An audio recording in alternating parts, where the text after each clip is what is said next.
Hello, in this video I want to talk about what you can put through as business expenses.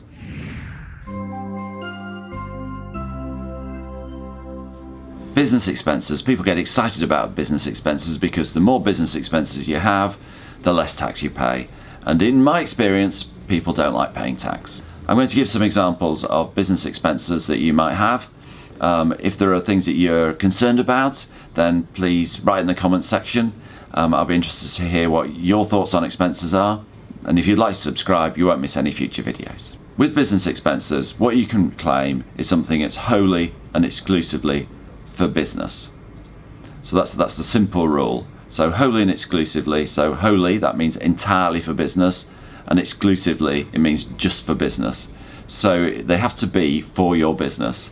Now, I know for most of my clients, then you are the business owner, you're the director, and you're also working the business, so you're like the employee. And to some extent, you can be an indulgent boss and a grasping employee, but we don't take the mickey out of the revenue, and we don't take the mickey out of our expenses because it's just not the right thing to do. So the rule is actually quite simple, wholly and exclusively. If something's wholly and exclusive for business, it's allowable, and that's the end of it. But then, of course, there are exceptions, and exceptions are always the things that are the most common. So take your laptop. So I think everybody has a laptop or has a computer, and I don't believe that anybody uses their computer wholly and exclusively for business. Do you really never have a personal email, a sneaky look at Facebook or something similar? I don't believe that anybody or many people use their computer wholly and exclusively for business. But the revenue seem to be happy that a computer is an allowable business expense, so that can go through. But what they don't like is home broadband, because they understand that you would have home broadband whether you've got a business or not. And so unless it's a dedicated business line, then you can't claim the broadband, but you can claim the computer. And a computer also is a tablet or that sort of thing.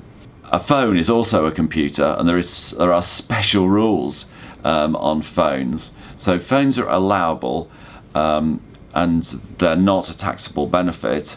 And again, I don't know anybody who uses a phone wholly and exclusive for business. You know, the odd little personal call. With a phone, if it's in a company, then the rule is that if it's in the company name, then it's simply a tax allowable expense. There's no taxable benefit on the employee, and all is good. If it's in the personal name, then only the calls are an allowable expense.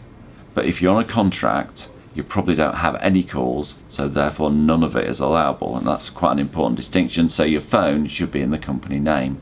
Cars are an important business expense, and it is quite a complicated area. So generally you can claim 45 pence per mile, but because it is a complicated area, I've done a whole separate video on that, and we've put a link to that video below. I often get asked about use of home as office. And when you use your home as an office, there are two possibilities. You can either claim £4 a week, which isn't very much, but it's £4 a week as an expense, or you can do this calculation. So you take the square footage of the room that you use as an office. You divide that by the total square footage of your accommodation. You then multiply it by the percentage of the time that you spend in the room that you use as an office, and you then multiply that by the costs of your accommodation. And there are actually a few complications you put your mortgage through, which you probably don't want to do. It's a complicated calculation, but you can make that calculation, or you can just claim £4 a week. For most people, £4 a week is the right way to go. But if you use a big room in your house and you use it a lot, then you might want to do the calculation and probably put a bit more through as expenses.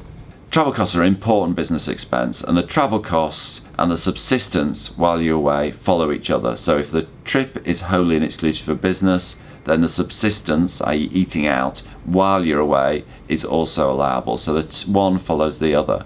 And they should also be consistent with your diary. There are special allowances, and you can have round sum allowances for if you're away from home for different periods of time. And away from your normal workplace for different periods of time. So that there are some allowances, but in essence you can claim any expense while you're away. So you can stay where you want, you can eat where you want, so you can go to fancy restaurants, but you're only getting 19% tax relief if you're in a company, so you are paying the other 81%. So you'd want it to be proportionate. The confusing thing is about entertaining. So if I in Manchester go down to London, then that's tax allowable. If I have dinner on my own in London, that's tax allowable. If I invite a client and I entertain and pay for his bill, then his part of the bill would be not allowable because it's entertaining, which means you can't get the VAT back, or it's not allowable for tax. But my part of the bill would actually be tax allowable. So those are the rules. I mean, it sounds weird to split a restaurant bill in two, but that is the law, and that's what we have to obey. The overall rule is wholly and exclusively. If it's wholly and exclusively for business, then it's allowable, and if it's not, it isn't. For some very common things, which are sort of never wholly and exclusively for business, then there are special rules. So these include cars, telephones, computers, and that sort of thing, and there are special rules for those that we just need to comply with. If you've got any comments, I'll be interested to hear from you. Thank you for watching.